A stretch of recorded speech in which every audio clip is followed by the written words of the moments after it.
Hi, Brittany. This is in response to your posting about the CEO of a tobacco company being considered for a board of directors for the hospital. And don't be offended by this. I'm just trying to be the opposing counsel, if I could.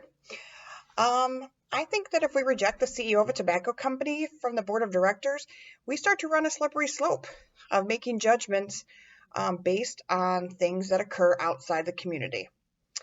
I think a good, well rounded board of directors consists of people from all different backgrounds: CEOs, farmers, nurses, school teachers. Unfortunately, CEOs of big companies, and some of the bigger companies right now are, Coke, Pepsi, tobacco companies. Those kind of, they're successful. And that's what we want our hospital to be. Not exactly successful the way tobacco companies are, but to be successful and learn good management.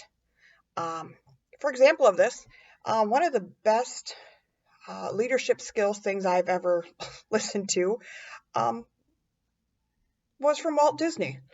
They have great customer service. You can learn so much from Walt Disney. He's done a book and everything else. And like I said, not exactly somebody that I would have thought I would be learning leadership skills from, but honestly, it is, you never know where the great inspiration will come from.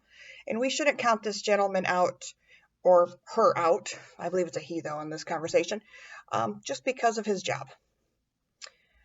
Um, I think the CEO of the tobacco company should at least be allowed or at least considered to be on the board for the hospital.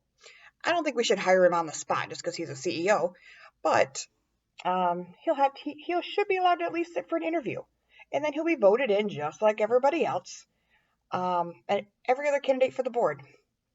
I think the CEO could bring some great leadership skills. I think the board of directors need more leadership skills.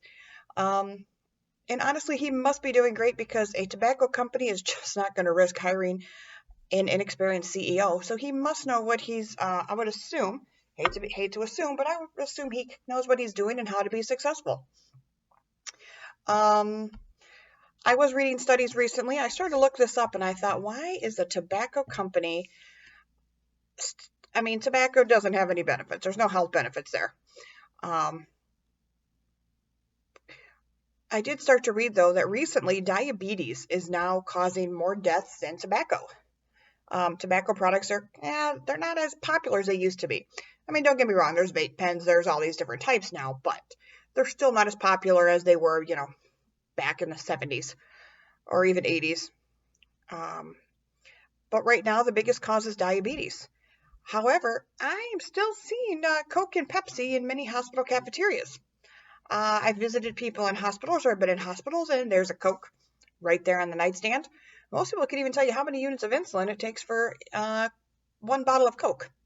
So if we're going to be harsh on the tobacco companies, I think we also need to be, like I said, if somebody works for the Coke or Pepsi company, I think they should also be considered for the board of directors.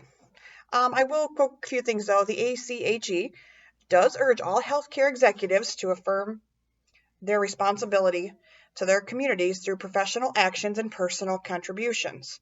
So, as long as he is professional, I have no problem with him being my CEO. Or, I'm sorry, not my CEO, the CEO of a tobacco company being part of my board of directors. Executives, though, should avoid interactions with suppliers that could result in undue influence by suppliers in decision-making process. However, I do not agree with them sponsoring anything public health or otherwise where it would draw attention to the tobacco product. I think the man needs to be able to separate himself from his position and go from there.